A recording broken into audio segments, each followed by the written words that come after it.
Presiden Rusia Vladimir Putin dilaporkan menolak isi proposal perdamaian Rusia-Ukraina yang diusulkan oleh Presiden terpilih Amerika Serikat, Donald Trump.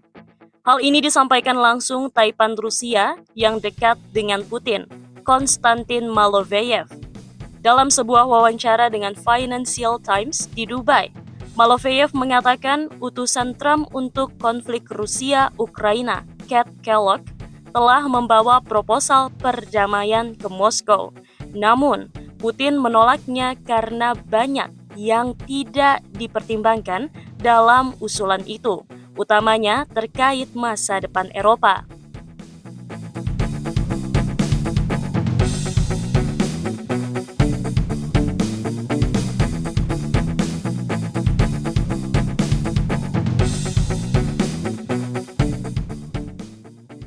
Maloveyev kemudian melanjutkan bahwa Trump hanya bisa mengakhiri konflik jika ia membatalkan keputusan Washington tentang penggunaan senjata jarak jauh Amerika Serikat di Ukraina dan menyingkirkan Presiden Volodymyr Zelensky dari jabatannya. Setelah itu, ia lalu menyebut Trump dapat bertemu Putin untuk membahas isu global.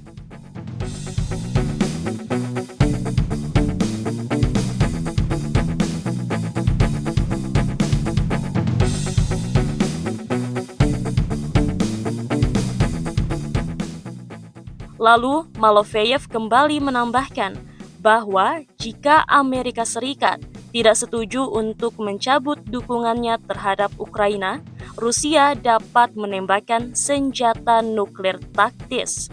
Ia menyatakan bila hal itu terjadi, kehancuran dunia telah dimulai. Lebih lanjut, Maloveyev menyebutkan bahwa Moskow hanya akan melihatnya sebagai syarat abadi untuk perdamaian. Jika Trump bersedia membahas titik-titik konflik global lainnya, termasuk perang di Timur Tengah dan aliansi Rusia yang sedang berkembang dengan China. Ia juga menyatakan bahwa Amerika Serikat harus memahami bahwa Ukraina adalah bagian dari kepentingan inti Kremlin.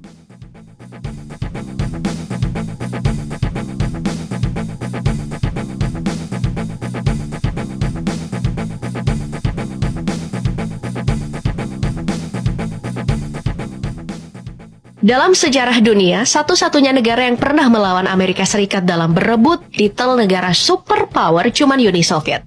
Nah, meskipun sekarang Uni Soviet itu telah bubar, negara anakannya itu Rusia sepertinya nggak mau kalah. Negara beruang merah ini kerap kali menentang Amerika seperti apa yang terjadi di Ukraina. Meski telah diancam boikot sana-sini, Rusia tidak gentar. Keberanian Rusia ini tentu bukan tanpa sebab, karena secara kekuatan militer, Rusialah yang sekarang membayangi Amerika Serikat. Dari situs globalfirepower.com yang mengurutkan kekuatan militer seluruh negara di dunia, Rusia sekarang menempati posisi kedua dan cuma dikalahkan oleh Amerika Serikat. Menariknya, kekuatan mereka ini pun terpaut sangat tipis. Power Index Amerika berada di skor 0,0712, sedangkan Rusia berada di 0,0714. Nah, perbedaan indeks ini emang menarik, apalagi kalau kita melihat jumlah uang yang mereka gelontorkan untuk militernya. Rusia cuma menghabiskan 82,6 miliar US dollar atau 1,24 kuadriliun. Sedangkan Amerika mengeluarkan hampir 10 kali lebih besar di angka 761 miliar dolar atau 11,55 kuadriliun rupiah. Jadi secara indeks kekuatan, jika uang jadi faktor utama, harusnya Amerika Serikat menang jauh.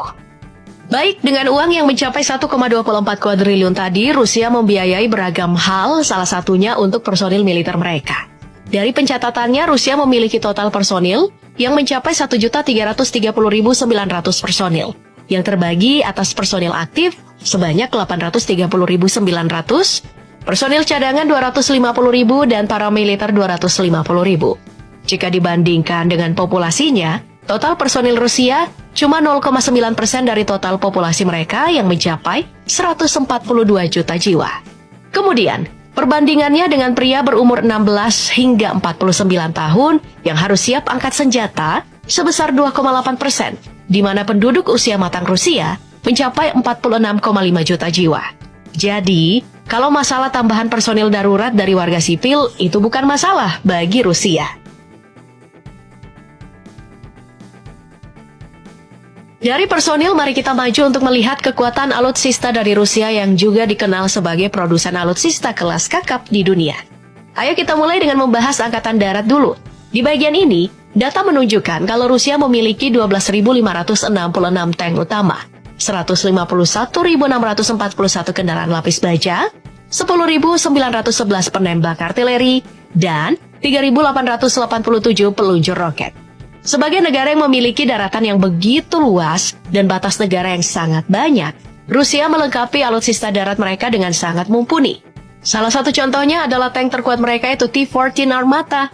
Tank generasi keempat ini memiliki senjata utama 2A-82-1M 125 mm smoothbore cannon yang mampu menembakkan 48 peluru, di mana 32 diantaranya telah diisi dalam autoloader.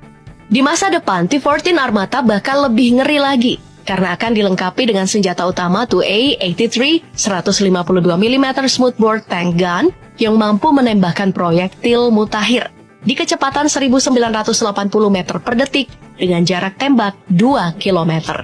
Dengan kemampuan ini wajar jika T-14 Armata mendapat julukan monster darat. Selain T-14 Armata, ada juga BMPT Terminator. Alutsista yang telah mengabdi sejak tahun 2002 ini dikenal sebagai mimpi buruk tank dalam medan tempur. Dengan senjata utama 4 peluncur roket ATAK GWS, kendaraan tempur ini mampu untuk menaklukkan tank sekelas M1A2 Abrams milik Amerika Serikat. Nah, kedua alutsista angkatan darat dari Rusia ini juga baru saja menggemparkan dunia karena terbukti diturunkan untuk konflik di Ukraina.